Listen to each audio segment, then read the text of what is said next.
প্রিয় শিক্ষার্থীবৃন্দ, আসসালামু আলাইকুম। সরকারি বাংলা কলেজ কর্তৃক অনলাইন ক্লাসে তোমাদের সবাইকে স্বাগতম। আশা করি যে যেখানে আছো নিরাপদে আছো এবং সুস্থ আছো। তোমরা যারা অনার্স ফার্স্ট ইয়ার স্টুডেন্ট, তোমাদের হয়তো মনে আছে যে আমি তোমাদের গত ক্লাসে বিস্তার পরিমাপ এই অধ্যায়ের গড় ব্যবধান এবং গড় ব্যবধানাঙ্ক এই বিষয়টা শেষ করেছিলাম। আজ আমরা এরপরে আমাদের ছিল চতুর্থক ব্যবধান ও চতুর্থক ব্যবধানাঙ্ক। আজ আমরা এই চতুর্থক ব্যবধান এবং চতুর্থক ব্যবধানাঙ্ক কি সেটা জানবো এবং এর অঙ্কগুলো করব। তাহলে চলো আমরা অঙ্কের দিকে যাই। চতুর্থক ব্যবধান বা কোয়ার্টাইল ডেভিয়েশন, শুরুতে আমরা এই দুইটার সংজ্ঞা জেনে নেই, তারপর আমরা অঙ্কের দিকে যাব।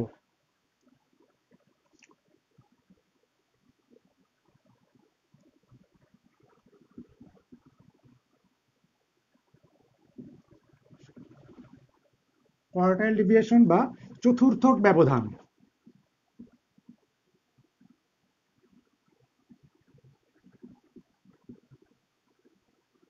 শুরুতে আমরা এই চতুর্থক ব্যবধানটা কি সেটা একটু আলোচনা করব। চতুর্থক ব্যবধান আলোচনা করার আগে আমরা শুরুতে একটু এই চতুর্থকটাকে সেটা একটু আলোচনা করি। তোমাদের হয়তো মনে আছে যে আমরা যখন সেন্ট্রাল টেন্ডেন্সি অর্থাৎ এর আগের যে অধ্যায়টা কেন্দ্রীয় প্রবণতা পরিমাপ, ওখানে কিন্তু আমরা চতুর্থক বিষয়ে জেনেছি এবং চতুর্থকের অঙ্কও করেছি। চতুর্থক কি ছিল আমাদের? কোন একটা তথ্য নিবেশনকে যদি তুমি মানের ঊর্ধ্বক্রমে সাজাও, তাহলে যে মানগুলো ওই তথ্যগুলোকে সমান চারটি ভাগে ভাগ করবে উহাদেরকে বলা হয় চতুর্থক। আর একটি তথ্যকে সমান চারটি ভাগে ভাগ করলে আমরা জানি তিনটি চতুর্থক পাওয়া যায়। আমি আবার বলছি, কোনো তথ্য নিবেশনকে যদি মানের ঊর্ধ্বক্রমে বা নিম্নক্রমে যেভাবে সাজাও না কেন, মানের ঊর্ধ্বক্রমে সাজায়, তাহলে যে মানগুলো তথ্যগুলোকে সমান চারটি ভাগে ভাগ করবে উহাদেরকে বলা হয় চতুর্থক। একটা তথ্য নিবেশনকে যদি আমি সমান চারটি ভাগে ভাগ করি, তাহলে আমরা তিনটি চতুর্থক পাই। এই যে চতুর্থক আমরা পেলাম, এই চতুর্থক, তিনটি চতুর্থক পাইলে আমরা প্রথম চতুর্থক, দ্বিতীয় চতুর্থক এবং তৃতীয় চতুর্থক পাবো। এই চতুর্থক ব্যবধানটা হচ্ছে তৃতীয় চতুর্থক থেকে প্রথম চতুর্থক বিয়োগ করলে যে ফলাফল পাওয়া যায় তাকে যদি আমরা 2 দিয়ে ভাগ করি, তাহলে আমরা পাবো হচ্ছে চতুর্থক ব্যবধান। আমি তাহলে আবারও বলছি, চতুর্থ ব্যবধানটা কি? তৃতীয় চতুর্থক থেকে প্রথম চতুর্থক বিয়োগ করে যে বিয়োগফল পাওয়া যায়, সেই বিয়োগফলকে যদি আমরা 2 দিয়ে ভাগ করি, তাহলে যে ফলাফল পাওয়া যায় তাকে বলা হয় চতুর্থক ব্যবধান। সেই দৃষ্টিকোণ থেকে আমরা যদি সংজ্ঞাটা দিই, সূত্রটা দিই, বিষয়টা এরকম হয়: চতুর্থক ব্যবধান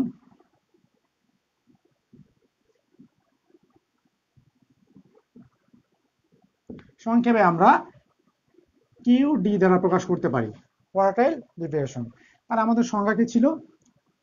তৃতীয় চতুর্থক থেকে যদি আমরা তৃতীয় চতুর্থক থেকে যদি আমরা প্রথম চতুর্থক বিয়োগ করি, Q1 বিয়োগ করে যে বিয়োগফলটা পাবো তাকে যদি আমরা 2 দিয়ে ভাগ করি, তাহলে আমরা চতুর্থক ব্যবধান পাবো।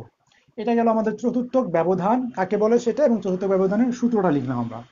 এবার আমরা আসি চতুর্থক ব্যবধানাঙ্ক, অর্থাৎ কোএফিসিয়েন্ট অফ কোয়ার্টাইল ডেভিয়েশন।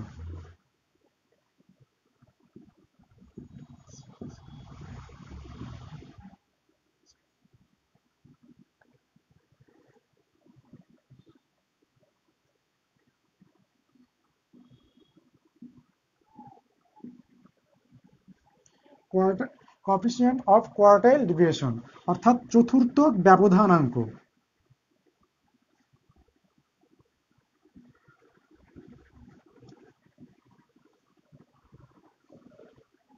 তাহলে এবার একটু আমরা জেনে নেই যে চতুর্থক ব্যবধানাঙ্ককে আমরা খুব সহজে জানবো।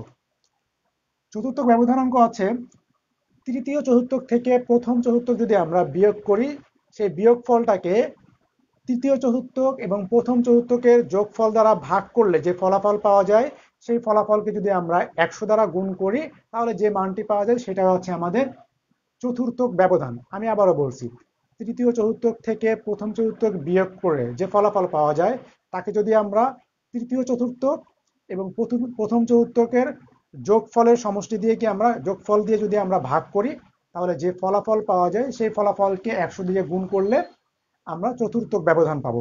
তাহলে সূত্রটা আমাদের কি দাঁড়ায়? Coefficient of quartile deviation. তাহলে আমি কি বলছি? তৃতীয় চতুর্থক থেকে প্রথম চতুর্থক আমরা বিয়োগ দিব, যে বিয়োগফল হয় সেটাকে আবার আমরা তৃতীয় চতুর্থক এবং প্রথম চতুর্থকের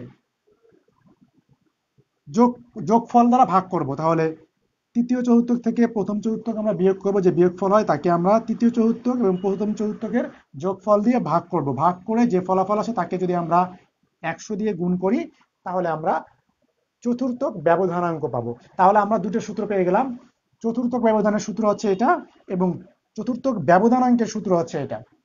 আমরা এটা সাইডে লিখে নিই যাতে আমাদের অঙ্ক করার সুবিধার্থে। আমরা এখানে লিখে নিলাম কিউডি ইকুয়াল টু হচ্ছে আমাদের Q3 মাইনাস Q1 বাই 2, আর কোএফিসিয়েন্ট কোয়ার্টাইল ডেভিয়েশন হচ্ছে আমাদের Q3 minus Q1, Q3 plus Q1 into 100। এবার আমরা অঙ্কের দিকে যাব। আমাদের অঙ্ক দুই ধরনের থাকে, একটা কি অবিন্যস্ত তথ্যের ক্ষেত্রে, আরেকটি হচ্ছে বিন্যস্ত তথ্যের ক্ষেত্রে।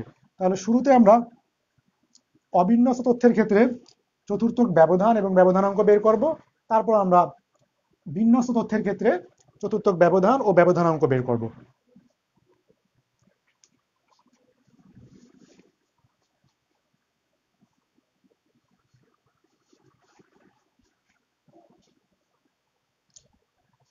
এক্ষেত্রে আমরা একটা অঙ্ক নিতে পারি।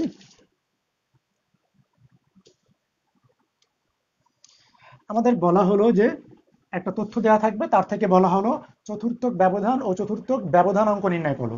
প্রশ্ন থাকলে এরকম যে নিম্নের তথ্য হতে চতুর্থক ব্যবধান ও চতুর্থক ব্যবধানাঙ্ক বের করো। তথ্যটা আমাদের কি দেওয়া আছে? তথ্য দেওয়া আছে আমাদের 45, 25, 33, 20, 17, 35 এবং 55। তাহলে দেখো, আমার যদি এর থেকে চতুর্থাঙ্ক বের করতে হয় তাহলে আমাদের কি কি প্রয়োজন? আমাদের Q1 এবং Q3 অর্থাৎ প্রথম চতুর্থাঙ্ক এবং প্রথম চতুর্থক এবং তৃতীয় চতুর্থক বের করতে হবে। তাহলে আমরা জানি চতুর্থক যদি বের করতে হয় এই অবিন্যস্ত তথ্যের ক্ষেত্রে, তাহলে তথ্যটাকে আমাদের মানের ঊর্ধ্বক্রমে সাজিয়ে নিতে হবে। তাহলে আমরা তথ্যটাকে মানের ঊর্ধ্বক্রমে আগে সাজাই। সমাধান। দেখো, তথ্যটিকে মানের ঊর্ধ্বক্রমে সাজিয়ে পাই।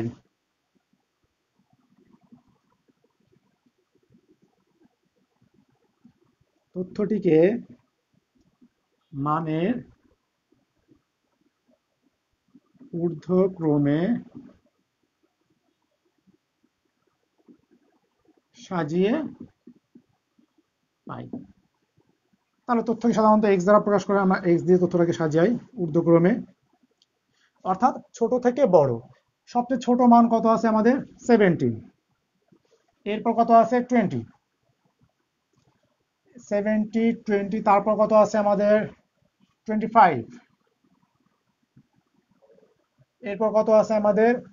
33। এরপর আছে 35। এরপর আছে 45। এরপর আছে আমাদের 55।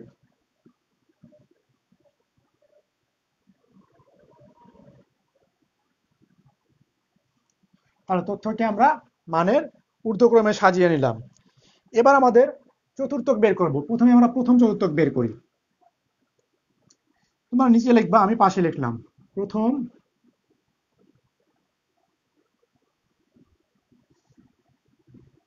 চতুর্থক কি? Q1। তোমাদের মনে আছে সূত্রটা আমাদের কি ছিল? n+1/4 তম পদের মান।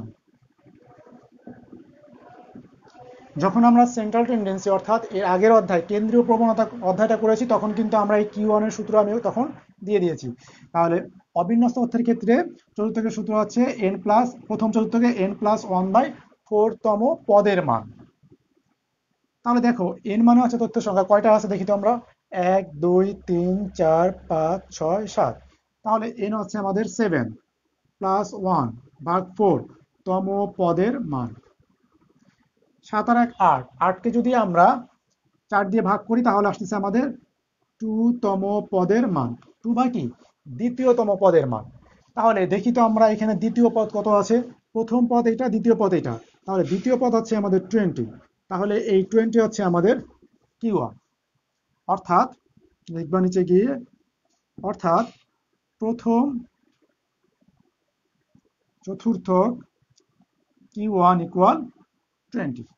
আমরা প্রথম চতুর্থক পেয়ে গেছি।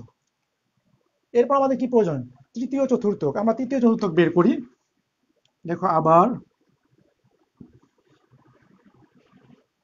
তৃতীয় চতুর্থক,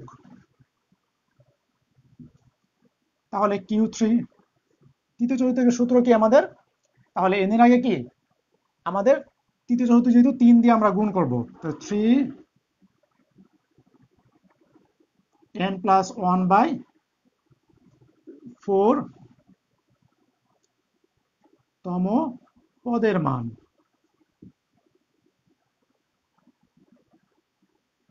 তাহলে 3n এর মান ছিল আমাদের 7+1/4 তম পদের মান। তাহলে 7 আর 1 8, 8কে যদি আমি 3 দিয়ে গুণ করি 3 × 8 = 24।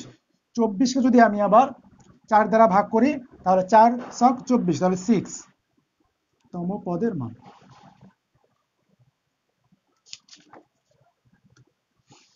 তাহলে দেখো এই 6 তম পদের মান হচ্ছে আমাদের তৃতীয় চতুর্থ। তাহলে 6 তম পদ কত, কোনটা আছে দেখি, 1 2 3 4 5 6, তাহলে 45।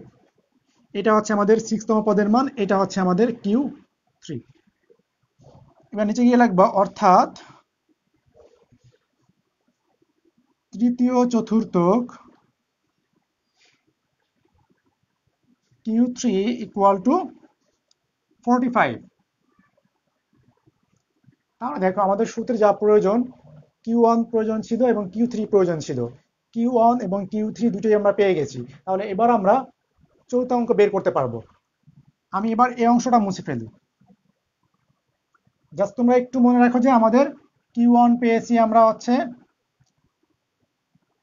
আচ্ছা এখানে তো আমাদের আছেই লেখা, এ পাশে না লিখলেও হবে, আমরা পরের অংশে চলে যাই।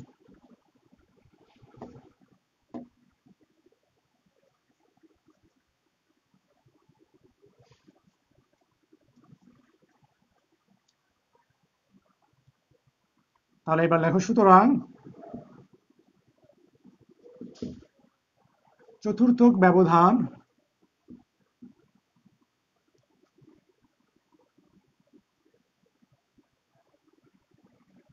কোয়ার্টাইল ডেভিয়েশন, সূত্রটা আমরা লিখে নেই, Q3 - Q1/2।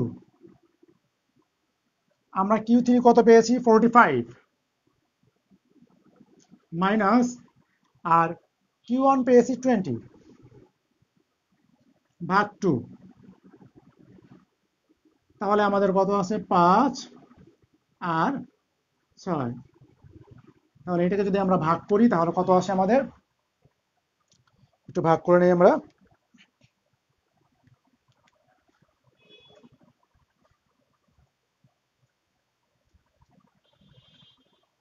আচ্ছা এটা তো বিয়োগ নাকি, আমরা যোগ করছি কেন, বিয়োগ করি আমরা। 5, 2 আছে কত, 4 হবে, 2 হলে, তাহলে 25কে যদি আমরা 2 দিয়ে ভাগ করি তাহলে আসছে আমাদের 12.5। তাহলে আমাদের এই তথ্য থেকে চতুর্থক ব্যবধান আমরা পেয়েছি, অর্থাৎ কোয়ার্টাইল ডেভিয়েশন পেয়েছি 12.5। এবার আমরা এর থেকে চতুর্থক ব্যবধানাঙ্ক বের করব। ব্যবধানাঙ্ক বের করতে হলে আমাদের কি প্রয়োজন দেখো তো, Q1 Q3, তারপর কি আর বাকি তো যোগ বিয়োগ করলে হচ্ছে এবং 100 দিয়ে গুণ করলে হয়ে যাচ্ছে। তাহলে আমাদের সূত্রে যা প্রয়োজন তার সবকিছুই কিন্তু আমাদের আছে, অর্থাৎ Q1 এবং Q3 আছে। তাহলে আমরা সরাসরি চতুর্থক ব্যবধানাঙ্ক বের করতে পারি। তাহলে নিচে গিয়ে লিখি আমরা, চতুর্থক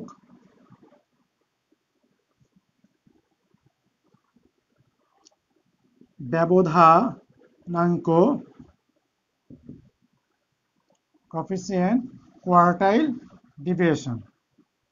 সূত্র আছে আমাদের Q3 minus Q1 Q3 plus Q1 into 100। Q3 পেয়েছি আমরা কত 45 মাইনাস Q1 পেয়েছি আমরা 20, এখানে 45 প্লাস 20 ইন্টু 100, এখানে আমরা পাচ্ছি 25 আর এখানে পাচ্ছি প্লাস 65 ইন্টু 100। এই দুটো ভাগ করে আমরা 100 দিয়ে গুণ করে দিই।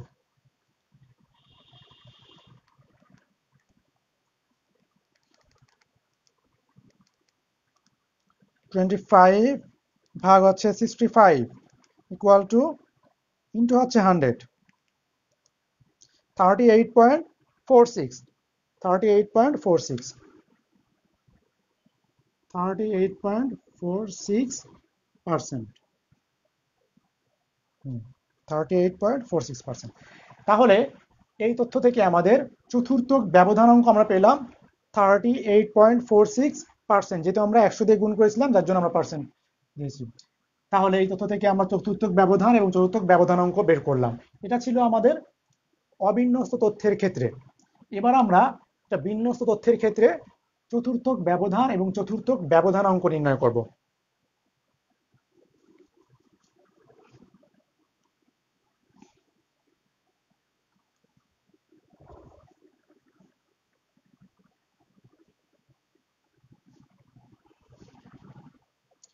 আমাদের বলা হলো নিম্নের তথ্য হতে চতুর্থক ব্যবধান ও চতুর্থক ব্যবধানাঙ্ক নির্ণয় করা। আমরা একটা অঙ্ক নিই। আমরা জানি বিন্যস্ত তথ্যের ক্ষেত্রে আমাদের কি হবে, গণসংখ্যা থাকবে। তাহলে আমি ধরে নিলাম তথ্য দেওয়া আছে, আমাদের x দেওয়া আছে এবং আমাদের গণসংখ্যা f দেওয়া আছে 10, 20, 30, 40, 50, 60 এবং আমাদের গণসংখ্যা দেওয়া আছে 4, 10, 20, 9, 5 এবং 2 দেওয়া আছে। এই তথ্য থেকে আমাদের চতুর্থক ব্যবধান ও ব্যবধানাঙ্ক নির্ণয় করতে বলেছে। তাহলে তোমাদের হয়তো মনে আছে যে এই বিন্যস্ত তথ্যের ক্ষেত্রে চতুর্থক অথবা তোমার কি চতুর্থক বের করতে হলে আমাদেরকে ক্রমযোজিত গণসংখ্যা বের করতে হয়, অর্থাৎ সিএফ কিউমুলেটিভ ফ্রিকোয়েন্সি বের করতে হয় এবং সেটা শুধু লেস দেনটা বের করতে হয়। তাহলে শুরুতে আমরা এই তথ্যটাকে সাজিয়ে নিই একটু কলামে, তারপর আমরা ক্রমযোজিত গণসংখ্যা বের করব, এরপর অঙ্কের দিকে যাব। সমাধান।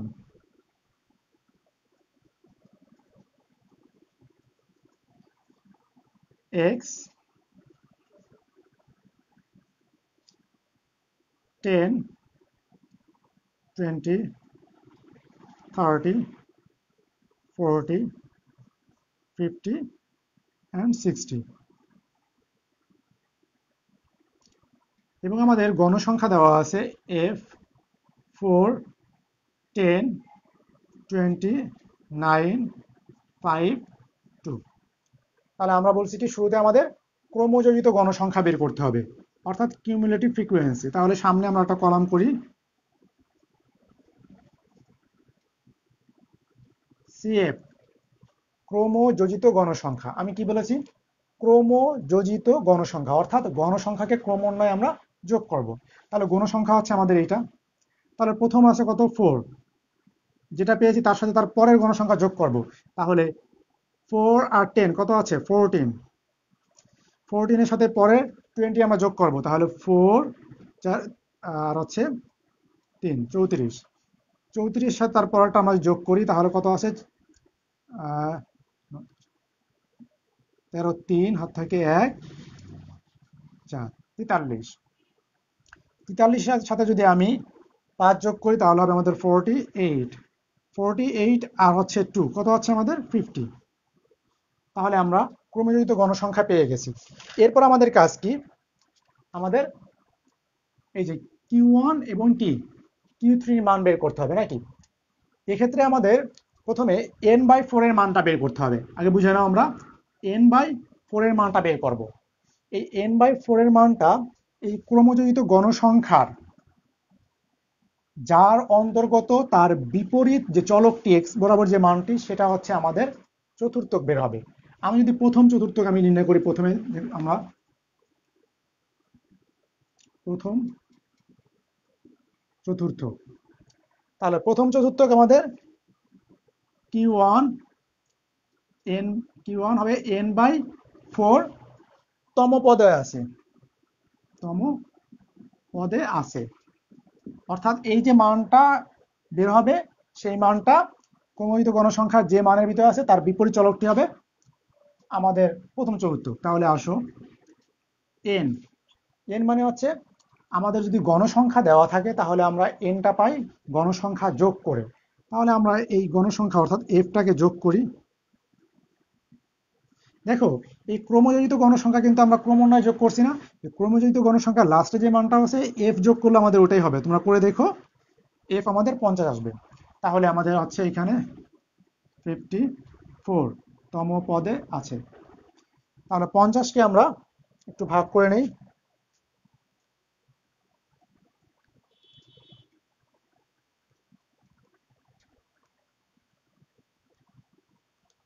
50 ভাগ হচ্ছে 4, 12.5, 12.5 তম পদে আছে। অর্থাৎ এই যে মানটা পেয়েছি আমরা, n/4 এর যে মানটা পেয়েছি, এই মানটা এই CF সারণীর যে মানের অন্তর্গত তার বিপরীত চলকটি হচ্ছে আমাদের প্রথম চতুর্থ। তাহলে আমরা একটু দেখি এই 12.5 কার ভিতরে আছে। এই 12.5 আমাদের 14-র ভিতরে আছে। এখন বলতে পারো যে স্যার 34-এর ভিতরে তো আছে, কেন এটা নিব না? আমি আগেও ব্যাখ্যা দিয়েছি, কারণ আমরা সবচেয়ে ছোট যে মানটার ভিতরে আছে সেটাকে কাউন্ট করবো। তাহলে আমাদের এই 12.5 এই মানটা আমাদের 14 এর ভিতরে আছে। তাহলে এর বিপরীত চলক হচ্ছে কত আমাদের? 20। তাহলে প্রথম চতুর্থক হবে আমাদের 20, অর্থাৎ Q1 ইকুয়াল টু হচ্ছে আমাদের 20।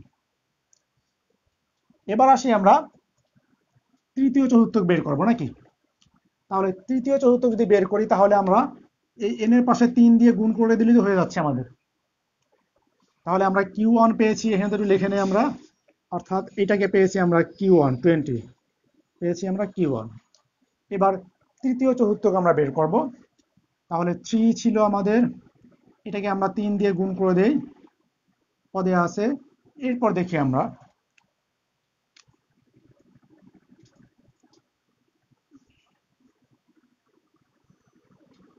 150 150কে আমরা 4 দিয়ে ভাগ করি।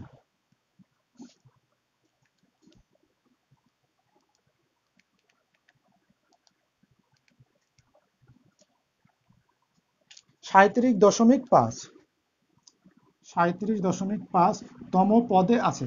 অর্থাৎ এই 37.5 এই মানটা এই ক্রমযোজিত গণসংখ্যার যার অন্তর্গত তার বিপরীত চলকটি হবে আমাদের তৃতীয় চতুর্থক। যে তৃতীয় চতুর্থক, এইখানে তৃতীয় হবে, এইখানে তৃতীয় লেখো। তাহলে দেখি আমাদের 37.5 আমাদের 43 এর ভিতরে আছে, তার বিপরীত চলক হচ্ছে আমাদের 40।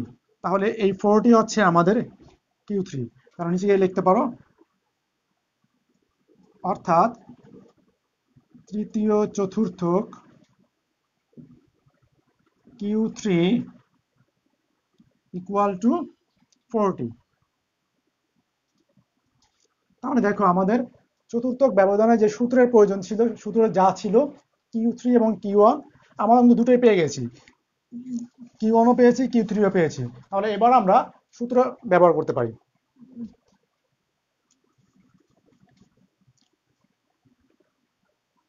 তাহলে এবার তোমরা লেখো, সুতরাং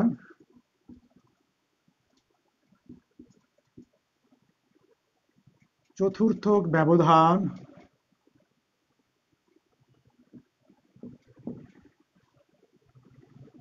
কোয়ার্টাইল ডেভিয়েশন ইকুয়াল হচ্ছে আমাদের Q3 মাইনাস Q1 ভাগ 2। Q3 পেয়েছি আমরা 40 আর Q1 পেয়েছি আমরা 20 ভাগ 2, 20 ভাগ 2 ইকুয়াল টু 10। তাহলে আমরা এখান থেকে চতুর্থক পেয়েছি হচ্ছে আমরা 10, অর্থাৎ এই তথ্য থেকে আমরা চতুর্থক ব্যবধান পেয়েছি 10। এবার আমাদের চতুর্থক ব্যবধানাঙ্ক নির্ণয় করতে হবে। আমরা এবার চতুর্থক ব্যবধানাঙ্ক নির্ণয় করি। আবার চতুর্থক ব্যবধানাঙ্ক, কোএফিসিয়েন্ট কোয়ার্টাইল ডেভিয়েশন। সূত্র কি আছে আমাদের? Q3 minus Q1, Q3 plus Q1 into 100। আমরা উপর অংশটা একটু মুছে ফেলি। তাহলে আমরা এখান থেকে কোয়ার্টাইল ডেভিয়েশন পেয়েছি হচ্ছে 10। একটু মনে রাখার চেষ্টা করি আমরা।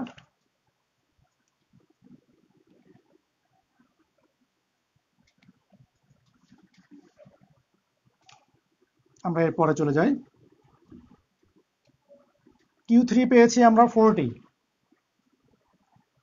মাইনাস Q1 পেয়েছি আমরা 20, 40 প্লাস 20 ইন্টু 100। এখানে হচ্ছে 20 আর এখানে হচ্ছে 60 ইন্টু 100। আমরা একবারে ভাগ করে 100 দিয়ে গুণ করে দিই একবারে।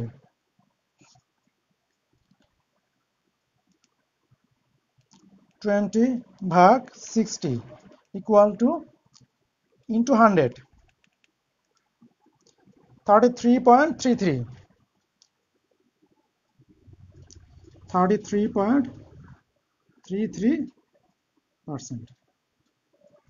তাহলে আমাদের এই প্রদত্ত তথ্য থেকে আমরা চতুর্থক ব্যবধান পেয়েছি হচ্ছে 10 এবং চতুর্থক ব্যবধানাঙ্ক পেয়েছি 33.33%।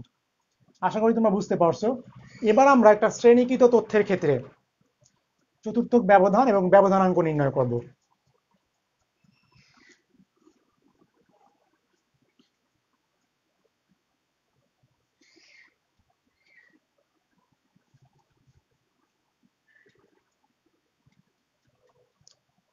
তাহলে আমরা শ্রেণীকৃত একটি তথ্য নিয়ে নেই।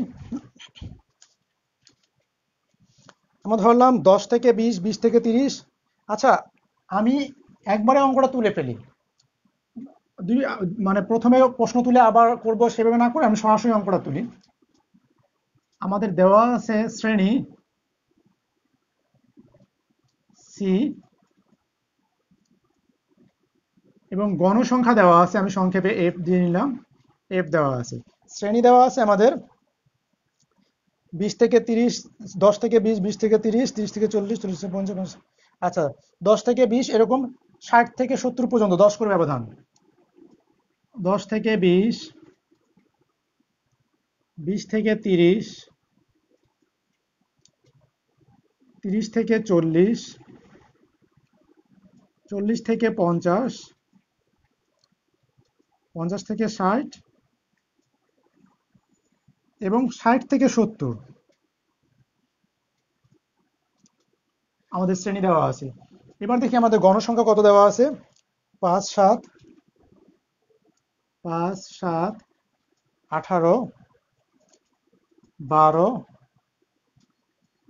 10 এবং 6 আমাদের দেওয়া আছে হচ্ছে গণসংখ্যা। তাহলে এটার থেকে আমরা, এটা হচ্ছে প্রশ্ন, আমি একবার তুলে নিলাম। এর থেকে আমাদের চতুর্থক ব্যবধান এবং ব্যবধানাঙ্ক বের করতে হবে। তাহলে শ্রেণীকৃত তথ্যের ক্ষেত্রে আমাদের এটাও কি বিন্যস্ত তথ্য। তাহলে এই শ্রেণীকৃত তথ্যের ক্ষেত্রে আমাদেরকে একটু আগে যেভাবে আমরা ক্রমজড়িত গণসংখ্যা আগে বের করে নিয়েছি, এখানেও আমাদের শুরুতে ক্রমজড়িত গণসংখ্যা বের করতে হবে। তাহলে শুরুতে আমরা সামনে একটা কলাম করি, ক্রমজড়িত গণসংখ্যা সিএফ। তাহলে গণসংখ্যাকে আমরা ক্রমান্বয়ে যোগ করি। 5, 7, 5, 12, 12 আর 18 কত হয়? 8 আর 10 0, 8 থেকে 1, 1 1 2 আর কত 3, 42, 52 আর হচ্ছে 58 হচ্ছে আমাদের ক্রমজিত গণসংখ্যা পেয়েছি। এবার আমাদের বের করতে হবে কি Q1 Q3। তোমাদের হয়তো মনে আছে যে শ্রেণীকৃত তথ্যের ক্ষেত্রে আমাদের চতুর্থ কিভাবে বের করতে হয়। সেক্ষেত্রে একটা সূত্র ছিল আমাদের। আমাদের প্রথমে প্রথম চতুর্থকটা বের করি নাকি। আমাদের সূত্রটা কেমন ছিল আগে আমরা সেটা দেখি। সূত্রটা ছিল আমাদের L1 প্লাস n/4 নাকি, n/4 মাইনাস fc বা cf যেটাই দাও বাই fq। যদি তুমি 1 বের করো, যদি q1 বের করো তাহলে এখানে q1 দিবা, যদি তুমি 3 বের করো তাহলে এখানে কি দিবা 3 দিবা। আমি ধরে নিলাম q1 ইন্টু c। এটা হচ্ছে আমাদের সূত্র ছিল। তাহলে এবার খেয়াল করে দেখো, তাহলে তো আমাদেরকে এই L1 প্রয়োজন, আমাদের Q1 প্রয়োজন, FC প্রয়োজন বা CF, আমার বইতে আবার CF ও দেওয়া আছে। তাহলে এই Q1 L1 তো আমার প্রয়োজন। আর আমরা জানি L1 মানে হচ্ছে কি, এই যে প্রথম চতুর্থক, যে চতুর্থক তুমি বের করবা সেই চতুর্থক শ্রেণীর নিম্ন সীমা। অর্থাৎ এই L1 হচ্ছে প্রথম চতুর্থক শ্রেণীর নিম্ন সীমা। তার মানে হচ্ছে আমাদের এখান থেকে চতুর্থক শ্রেণীটা বের করতে হবে। তাহলে চতুর্থক শ্রেণী বের করতে হলে আমাদের কি করতে হয়, এই যে n/2 এর মান বের করতে হবে, এবং এই মানটা এই CF সারণীর যার অন্তর্গত তার বিপরীত শ্রেণীটি হবে আমাদের চতুর্থ শ্রেণী। তাহলে আমরা চতুর্থ শ্রেণী বের করার জন্য আমরা আগাই।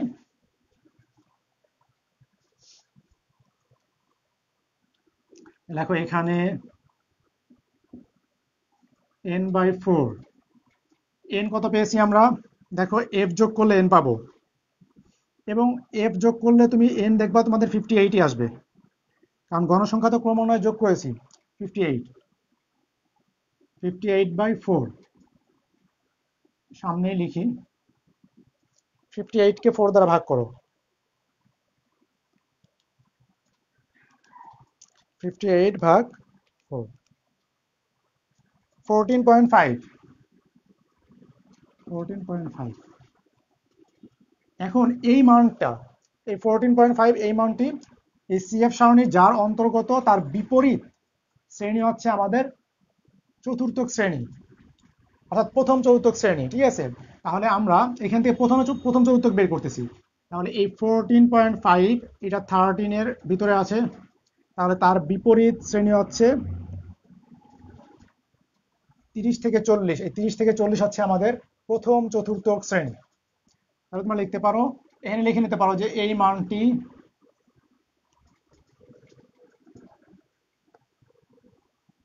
এখানে লিখে নাও প্রথম চতুর্থক নির্ণয়।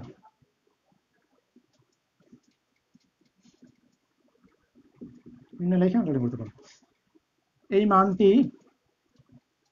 CF সারণীর 30 এর অন্তর্গত, যার বিপরীত শ্রেণী 30 থেকে 40 হলো প্রথম চতুর্থক শ্রেণী।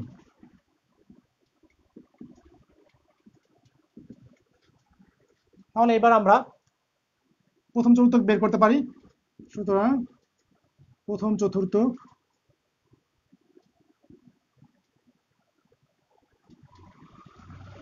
Q1 equal to L1 plus n/4, বড় হাতে ছোট হাতের কোনো বিষয় না, minus FC by FQ1 into 10। C মানে কি শ্রেণী ব্যবধান। আমাদের এক্ষেত্রে শ্রেণী ব্যবধান কত আছে আমাদের, আচ্ছা এখানে আমরা 10 পরে দিই, আগে মূল সূত্রটা লিখি। L1 হচ্ছে আমাদের প্রথম চতুর্থক শ্রেণীর নিম্ন সীমা। তাহলে প্রথম চতুর্থক শ্রেণী ছিল আমাদের 30 থেকে 40, তার নিম্ন সীমা হচ্ছে 30। তাহলে আমরা লিখতে পারি 30 প্লাস n/4।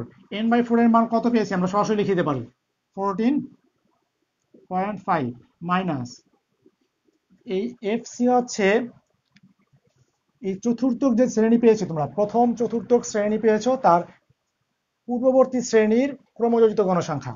তাহলে প্রথম চতুর্থক শ্রেণী হচ্ছে আমাদের 30 থেকে 40, তার পূর্ববর্তী শ্রেণী হচ্ছে 30 থেকে 40, তার ক্রমযোজিত গণসংখ্যা হচ্ছে 12, এটা হচ্ছে আমাদের এফসি। আমি আবারও বলছি, প্রথম চতুর্থক শ্রেণীর পূর্ববর্তী শ্রেণীর ক্রমযোজিত গণসংখ্যা 12। FT1 হচ্ছে প্রথম চতুর্থক শ্রেণীর গণসংখ্যা। তাহলে প্রথম চতুর্থক শ্রেণী 30 থেকে 40, তার গণসংখ্যা হচ্ছে আমাদের 18 ইন্টু সি হচ্ছে শ্রেণী ব্যবধান। দেখো এখানে শ্রেণী ব্যবধান 10 করে আছে, 10 থেকে 20, 20 থেকে 30, প্রতি ক্ষেত্রে আমাদের 10 করে আছে, তাহলে আমরা 10 দিয়ে দিলাম। এবার সমাধান করি, এটাকে আমরা বিয়োগ করে একবার 10 দিয়ে গুণ করে পরে 18 দিয়ে ভাগ করে দিতে পারি। 14.5 মাইনাস হচ্ছে 12 ইন্টু 10 ভাগ, আচ্ছা একটু ভেঙে করি আমরা, এখানে আসছে 25, এখানে হচ্ছে 18, 30 প্লাস, এবার 25 কে আমরা 18 দিয়ে ভাগ করে দিই,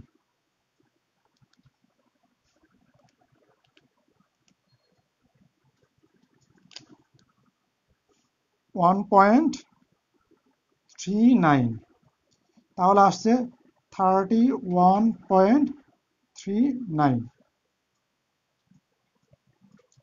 তাহলে এই শ্রেণীগত তথ্যের ক্ষেত্রে আমরা প্রথম চতুর্থক পেয়েছি 31.39, তাহলে আমাদের প্রথম চতুর্থক বেরিয়েছে সূত্রের। এরপর আমাদের কি প্রয়োজন? তৃতীয় চতুর্থক। এবার আমরা তৃতীয় চতুর্থক বের করি। তাহলে তৃতীয় চতুর্থক যদি বের করি তাহলে আমরা এখানে লিখে নেই তৃতীয় চতুর্থক নির্ণয়। তোমরা আলাদা করবে, আমি একটু এখানেই করে ফেলছি। তাহলে তৃতীয় চতুর্থক নির্ণয় করতে হলে তাহলে আমরা এখানে 3 গুণ করে দেব, তাহলে এর সাথে আমরা 3 গুণ করে দেব।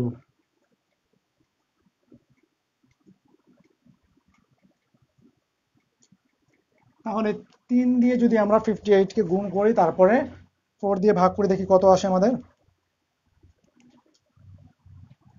3 ইন্টু 58 ইকুয়াল টু ভাগ হচ্ছে 4, 43.5। এবার দেখো তো এই 43.5 এই মানটি সিএফ সারণীর কার অন্তর্গত আছে, কার ভিতরে আছে? দেখো 43.5 এই মানটা কিন্তু আমাদের 52 এর ভিতরে আছে। যার বিপরীত শ্রেণী হচ্ছে আমাদের তৃতীয় চতুর্থক শ্রেণী, তার বিপরীত শ্রেণী হচ্ছে আমাদের 50 থেকে 60। তাহলে এই 50 থেকে 60 হচ্ছে আমাদের তৃতীয় চতুর্থক শ্রেণী হবে, তৃতীয় চতুর্থক শ্রেণী না লিখি এখানে। তাহলে আমরা এখানে লিখতে পারি এই মানটি সিএফ সারণীর কার ভিতরে আছে? 52 এর অন্তর্গত। যার বিপরীত শ্রেণী হচ্ছে আমাদের কত? 50 থেকে 60। 50 থেকে 60 হলো আমাদের তৃতীয় চতুর্থক শ্রেণী, তৃতীয় চতুর্থক শ্রেণী। তাহলে আমরা তৃতীয় চতুর্থক বের করি। সুতরাং তৃতীয় চতুর্থক আমাদের এইখানে কি হবে? 3 গুণ হবে, আর এইখানে হবে আমাদের 3, বাকি সব ঠিক থাকবে। তাহলে দেখো এল অন এখানে 3 আসবে। তৃতীয় চতুর্থক শ্রেণীর নিম্ন সীমা কত আছে আমাদের? 50, তাহলে এখানে হবে 50। এরপর আসি 3 ইন্টু n/4 এর মান কত পেয়েছি আমরা? 43.5 মাইনাস, এরপর দরকার আমাদের এফসি। এফসি হচ্ছে আমাদের এই তৃতীয় চতুর্থক শ্রেণীর পূর্ববর্তী শ্রেণীর ক্রমযোজিত গণসংখ্যা। তৃতীয় চতুর্থক শ্রেণী 50 থেকে 60, তার পূর্ববর্তী শ্রেণী 40 থেকে 50, তার ক্রমযোজিত গণসংখ্যা হচ্ছে আমাদের এই 42, এটা হচ্ছে আমাদের এফসি। তাহলে এটাকে দিলাম আমরা 42। এরপর আসে কি? FQ3, অর্থাৎ তৃতীয় চতুর্থক শ্রেণীর গণসংখ্যা। তৃতীয় চতুর্থক আছে আমাদের শ্রেণী আছে 50 থেকে 60, তার গণসংখ্যা হচ্ছে 10, তাহলে এখানে আমরা দিব 10। আর শ্রেণী ব্যবধান তো 10ই আগেরই। তাহলে এবার এটাকে আমরা সমাধান করি। 50, আমরা এটাকে বিয়োগ করে 10 দিয়ে গুণ করি,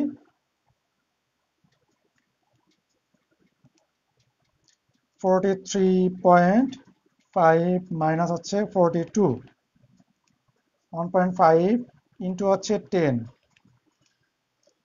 তাহলে এখানে আসতেছে আমাদের 15। আচ্ছা, আমরা এই প্রথম চতুর্থকটা একটু লিখে নেই সাইডে।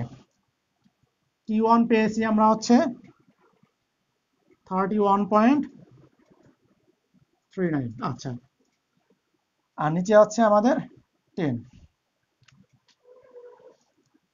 এবার আমরা এটা ভাগ করে দেই।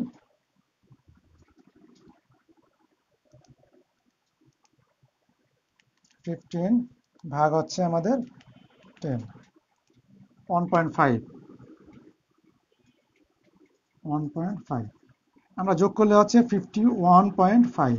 তাহলে তৃতীয় চতুর্থক পেয়েছি আমরা 51.5, আর প্রথম চতুর্থক পেয়েছিলাম এটা, তাহলে আমরা লিখে নেই Q3 ইকুয়াল পেয়েছি আমরা 51.5। এবার আমরা চতুর্থক ব্যবধান বের করতে পারি। এই অংশটা আমরা মুছে ফেলি।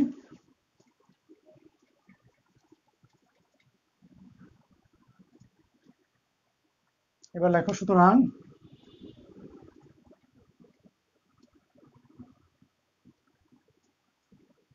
চতুর্থক ব্যবধান quartile deviation Q3 minus Q1 by 2। Q3 পেয়েছি আমরা 51.5 মাইনাস Q1 পেয়েছি 31.39 ভাগ 2। এটাকে আমরা বিয়োগ করে 2 দিয়ে ভাগ করে দেই।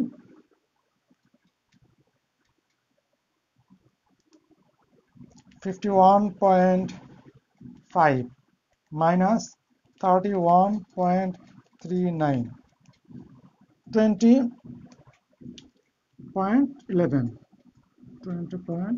ভাগ কত? 2। এটাকে আমরা ভাগ করি 2 দিয়ে। 10.06। তাহলে এই শ্রেণীকৃত তথ্যের ক্ষেত্রে আমাদের চতুর্থক ব্যবধান আসছে 10.06। এবার আমরা চতুর্থক ব্যবধান অঙ্ক বের করি। এবার লেখো, আবার চতুর্থক ব্যবধানাঙ্ক coefficient of quartile deviation। সূত্র কি আমাদের? Q3 minus Q1 by Q3 plus Q1 into 100। আমরা উপর অংশ মুছে ফেলি। আমরা একটু এখানে লিখে নেই, আমাদের কোয়ার্টাইল ডিভিশন পেয়েছি আমরা 10.06। তাহলে এবার আমরা মান বসাই। Q3 পেয়েছি আমরা 51.5 মাইনাস Q1 পেয়েছি 31.39। এখানে 51.5 প্লাস 31.39 ইন্টু 100।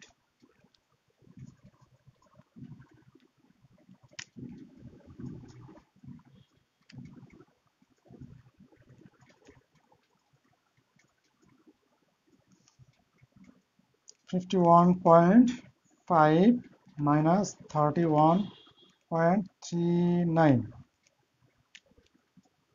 20.11। আর এখানে আসতেছে আমাদের কত দেখি আমরা একটু, 51.5 প্লাস 31.39, 82.89 ইন্টু 100। নিচের অংশ মুছে নেই। এই দুটো আমরা ভাগ করে 100 দিয়ে গুণ করে দিই। 20.11 ভাগ হচ্ছে 82.89 ইকুয়াল টু ইন্টু হচ্ছে আমাদের 100। 24.26 অর্থাৎ 261 না দিলে হয়, 2 ঘর নিলাম আমরা। 100 দিয়ে গুণ করেছিলাম, এই জন্য আমরা পার্সেন্টেজ দিয়ে দিলাম। তাহলে দেখো আমাদের এই শ্রেণীকৃত তথ্যের ক্ষেত্রে চতুর্থক ব্যবধান পেয়েছি আমরা 10.06 এবং চতুর্থক ব্যবধানাঙ্ক পেয়েছি আমরা 24.26%। আশা করি তোমরা বুঝতে পেরেছো। আজকে এ পর্যন্তই। আগামী ক্লাসে আমরা নতুন একটা বিষয় নিয়ে আলোচনা করব। সে পর্যন্ত তোমরা সবাই ভালো থাকো, নিরাপদে থাকো। আল্লাহ হাফেজ। আসসালামু আলাইকুম।